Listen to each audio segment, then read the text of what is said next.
And to get us started, I have a poem by Shel Silverstein. Listen to the mustn'ts, child. Listen to the don'ts. Listen to the shouldn'ts, the impossibles, the won'ts. Listen to the never haves, then listen close to me. Anything can happen, child. Anything can be. And when I get to 1, gently raise your heads. 3, 2, 1. Packed house. This is great. Welcome back to school. It's great to see all of you here. I'm happy to see you students in particular, all back in the right place here on the PBS team. I'm excited about our new school year, and from what I've seen from all of you, I think you're excited too. Is that true? That wasn't very convincing. I was right. Thank you, Geetha. You're excited. That's good.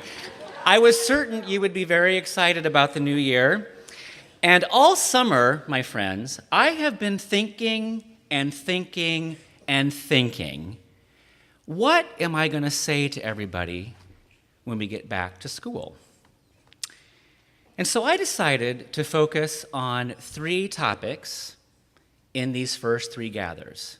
After all of that thinking: challenge, achievement, competition. You're probably thinking, now, hey, wait a minute. We just had a great summer. We just got back. So, Dr. Erickson, how about a nice, easy, happy talk? Like a talk on the semicolon, or the comma, or the exclamation point, or the question mark, like I've done before. But today, I want to talk about challenge because I need your help. I really need your help. Your teachers and your parents have already been asked for their help too.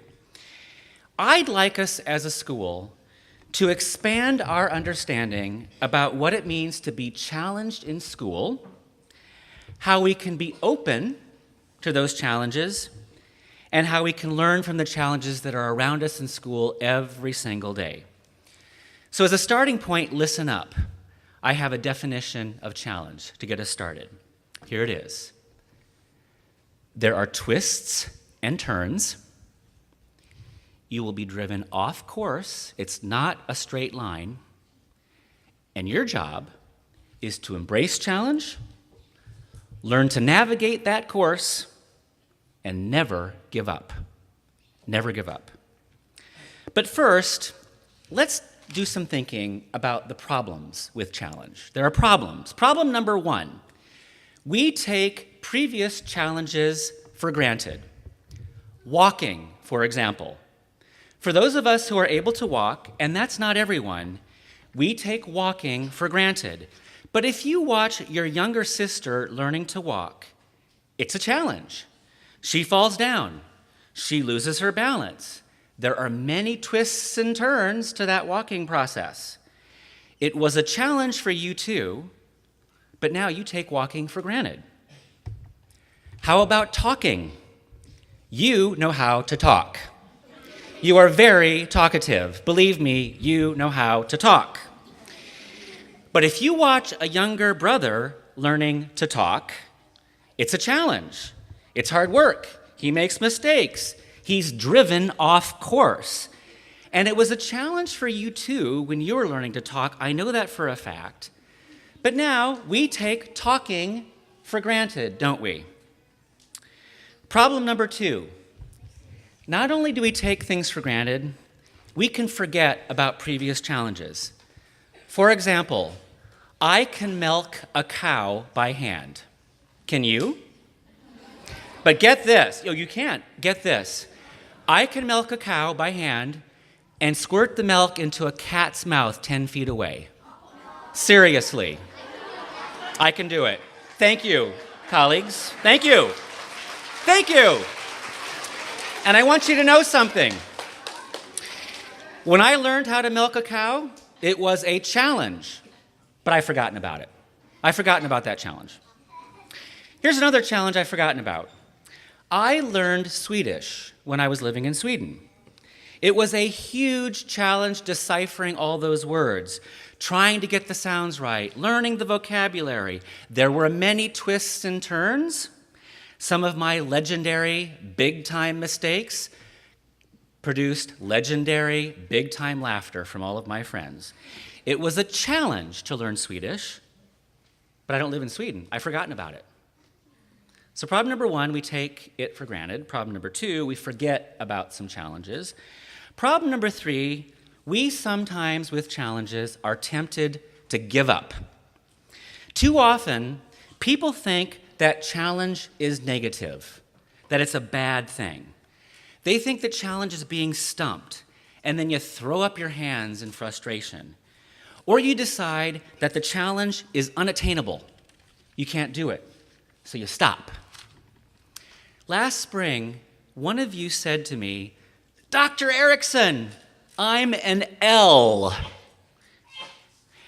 At least I'm working hard to be an L, and by the end of the week, I'm not going to be a K anymore." Now, that energetic proclamation is about reading levels. And if you stop when you face a challenge, you will never go from reading level K to reading level L to reading level M, will you? You have to press forward.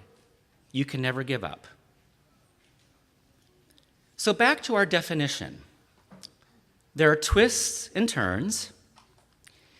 You will be driven off course. It's not a straight line, these challenges. But your job is to embrace the challenge, learn to navigate the course, and never give up. Now, this definition is well over 2,000 years old. I did not do a Google search. I did not consult a dictionary. I went, my friends, to an old story about a man named Odysseus. Yes, that's his name. Great name, right? Odysseus is the main character in a poem called The Odyssey. Here are the first two lines of the poem, so listen up. The first two lines. "Sing to me of the man of twists and turns, driven time and again off course. Sing to me of the man of twists and turns, driven time and again off course." And so on for 500 pages. Now, Homer is the poet, and Odysseus is the man of twists and turns. He's on a journey, probably better described as a Star Wars type adventure. He faced many challenges. There was bad weather, mean people, storms, shipwrecks, poverty, war, deception, threats all around. Those were his twists and turns. He was frequently driven off course and had to get back on course.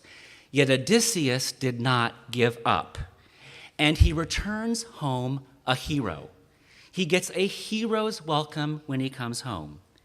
He's not a hero because he had a successful adventure. He's a hero because he did his job. He embraced challenges.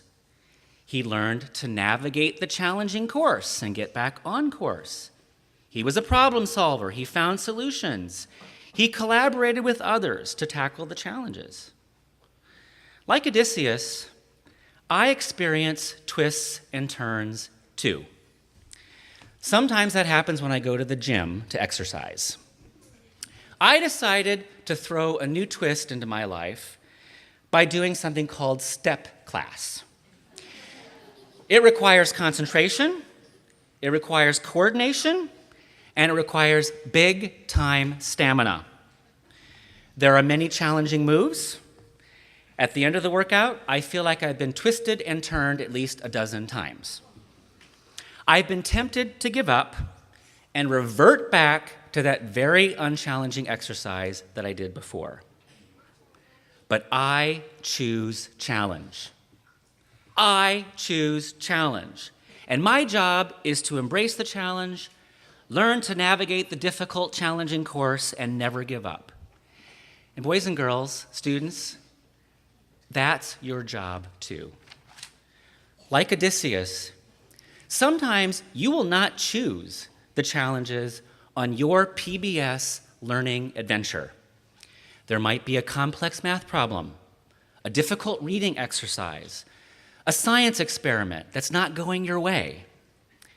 Your job, embrace the challenge, navigate that challenging course, and never give up. Like Odysseus, sometimes you will choose the challenges on your PBS learning adventure. Maybe it's a project to make you a better coder. Maybe you're making a new friend. Or maybe you're pushing yourself in the Presidential Fitness Challenge at PE. Your job? Embrace the challenge. Learn to navigate the course and never give up. So my friends, I want PBS to be a learning adventure just like Odysseus. I want your time here to be full of twists and turns. I want there to be shipwrecks. I want you to be thrown off course. I want you to have big challenges. Why is that?